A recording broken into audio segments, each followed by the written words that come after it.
baffled. The music is adding to it. Excuse my audio quality, but I just really wanted to talk to you guys about this experience in order to not forget any of it.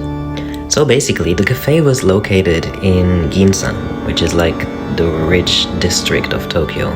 So you're walking between all of these rich skyscrapers, you walk past Louis Vuitton and some other high-end brands, and you really feel out of place.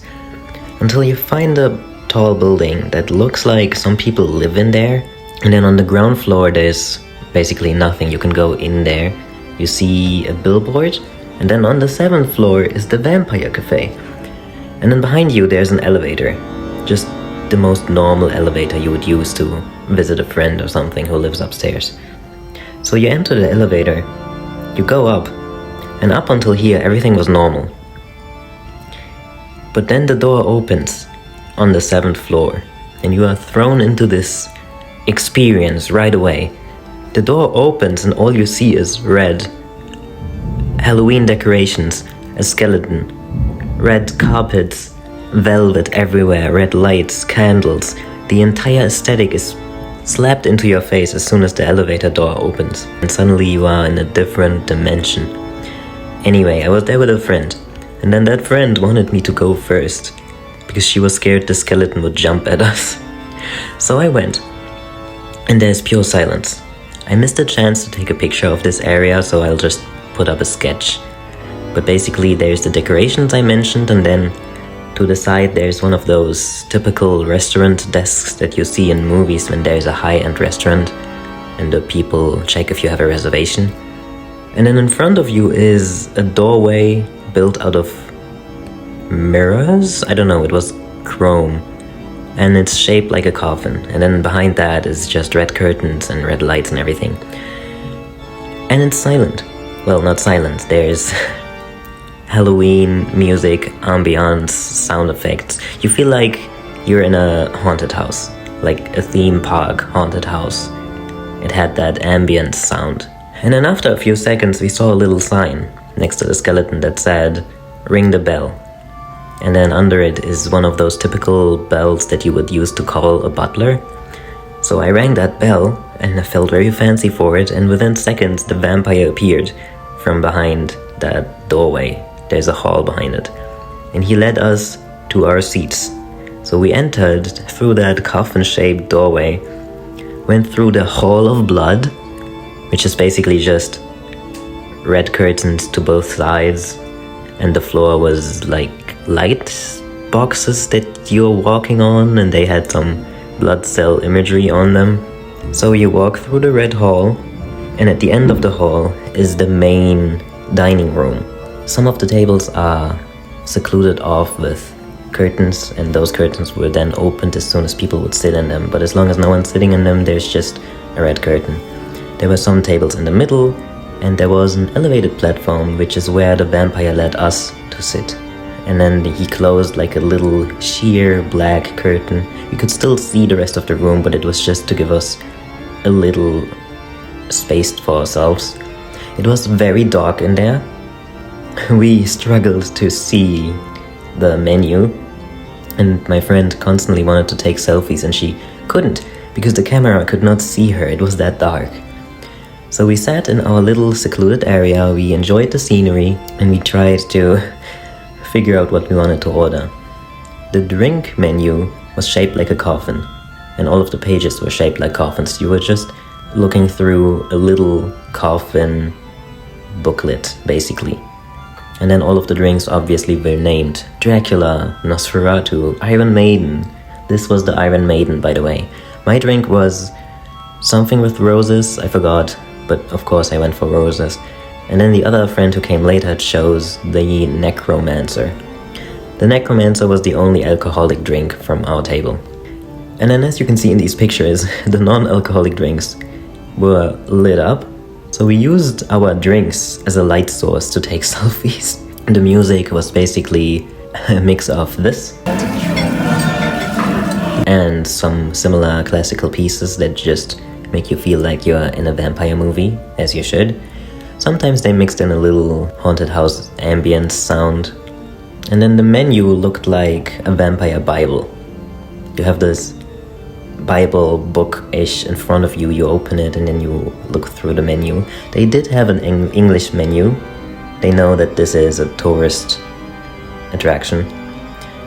And my friend ordered in Japanese for us, but I think they're also able to understand English because the table next to us were American tourists. Just be aware that the main vampire, who we'll talk about later, does not speak English. Because there was this one vampire who was like a bigger deal than the others. You had the one guy, a vampire, who brought us to our table. Then we had the one lady who served us our drinks and food.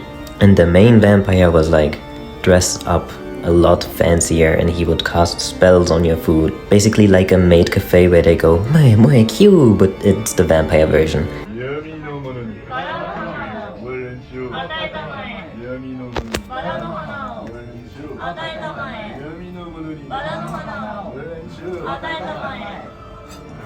All of the food and drinks were, of course, more on the pricier side, and the servings were relatively small. Like, my friend was disappointed at how small our pizza was, but it was filling, to be honest.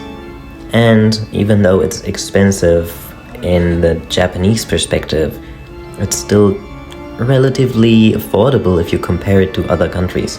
Like back at home, this would have been the same price for a normal, most average McDonald's menu or something. So I'd say it's okay, especially for the experience. It's not that pricey. But this whole time, we observed how other tables ordered different dishes, and for some reason, based on what they ordered, the main vampire I mentioned would go to their table and cast that magical spell on their food, which he never did on our table. And up until the end of our session, we were wondering why that is. Was it because they ordered something specific, or was it because he was too shy to talk to us because he didn't speak English? We were theorizing about that.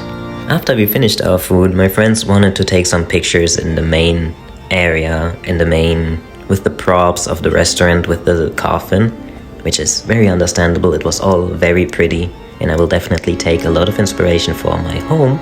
But the vampire who led us to our table was a bit annoyed by it. Like, at first we asked the lady, and she said it's okay, as long as we don't disturb any customers. But I think we lingered on there for too long, because this was also the area where the vampire needed to walk through to serve the customers their food. And we were just kind of in the way, so at some point he told us, please, leave. Like, not leave the cafe, but leave the main area. And I felt very awkward, so I left before he said that. I was already sitting back at my table when my friends were approached by him. We definitely felt sorry in that moment. That's what I'm trying to say. At this point, the friend who joined us later wanted to use the bathroom. So the vampire led her to the bathroom. And once she came back, she told us, guys, you need to go check out the bathroom. Even if you don't need to go, you should just go see it. But I warn you, it's very dark. So the other friend and I then went to the bathroom, which was somewhere in the middle of the red hall, and we didn't see that when we came in first. There were 3 bathrooms, and once you enter this kind of secluded hall that's specifically for the toilets, there was some electric Halloween decoration hidden behind the curtain that screamed at us, so my friend got really scared. All 3 of the bathrooms were designed differently. The first one was entirely black, and you could barely see anything, so I did not choose to go into that one. The second one, which my friend went into, was white, but everything was blood smeared. The walls, the mirror, there was blood splatter everywhere. It looked like a person exploded in there. And she was so scared. And even I thought, dude, I am not using that bathroom. That looks like hell. I'm going for the last one. So the last one had red walls, Halloween decoration, fancy mirror and everything, and then little prints and picture frames. And I suggest you don't look too closely at the prints, because they were straight up nightmare fuel. I heard some noise behind the toilet and I was genuinely scared that there would be some jump scare animatronic kind of Halloween decoration that would scream at me once I sit down. So this is kind of ironic to have all of this in the bathroom, because I was gonna say you're gonna shit your... Out of the 3 vampires, the main fancy vampire was lingering around in the dining room for most of the time, while the male vampire would serve the customers and the lady would serve the drinks. Every time he walked his circle around the dining room, we were a little scared that he would approach our table and chant his spell. And as I walked past him when I came back from the bathroom, I felt his aura. That man had a wave of aura lingering near him. I just bowed my head down and walked to my table without looking up in his face. I was scared to make eye contact. But like, not scared as in he's scary, scared as in intimidated. It almost felt like I was passing by royalty and I'm not supposed to make eye contact. We were generally allowed to stay at our table for 2 hours. We were already done with our food after 1 hour, so the last hour was just us taking pictures, checking out the bathrooms and deciding when to leave. So half an hour before our time would be up, we actually left. So then the vampire who originally led us to a seat would lead us to the other end of the hall which we came from. There you would pay, and by the way, they cannot split the bill. So one of your friends will have to pay for everyone and then you would have to pay back your friend. Once we were done paying, we would go back into the elevator and that vampire would stand in the hall within that coffin frame and bow down at a perfect 90 degrees until the elevator left. He made sure that the last thing we saw was him bowing down and that he would not leave before we left. So then the doors to the elevator closed and you would come back to reality. All in all, I would call this experience a 10 out of 10. My friend said it's more of a 6 out of 10. She was a bit disappointed that there was not as much interactions with the vampires. She had hoped for more spellcasting and more vampire acting and more interactions. The food tasted good. I only tried the pizza. So I can't speak for anything else. The friend who came later tried the pasta, and she also said that it was very filling, and she had a lot of pasta. Like, we finished our pizza, and she was halfway done with the pasta. As you can maybe tell, the food was relatively Italian, I would say, like pizza, pasta, bread. The drinks were basically cocktails and mocktails. Again, I don't drink alcohol. My and my friends' drink were non-alcoholic. Only the necromancer was alcoholic. So they do have a good selection if you don't drink. I should mention that we had to pay 500 yen on top of our food just for the seating bill, which is pretty common for some places in Japan. You pay for the seating service. But they did serve us a complimentary appetizer. I took so much inspiration from this place. My room back at home is already being renovated into a vampire-ish direction. But seeing such a place in person was just really enriching to my creativity. Like seeing all of these ideas on how you can turn a living space into something that looks like you're in a vampire movie. It was great. Just give me a year. Just let me come back home and I will turn my room into this. Just you wait. Of course I'm gonna post it. I definitely recommend coming to this place if you come to Japan. You can reach it by foot from Tokyo Station as far as I remember. And you don't necessarily need a reservation. Like, we checked in advance and the website said you have to if you do a reservation, you would have to order like 30,000 yen worth of food for each person, which is a lot. It's a massive amount. You could go to Disneyland several times for that amount. But we just went to the place without a reservation, right as it opened. By the way, they open at 5 p.m.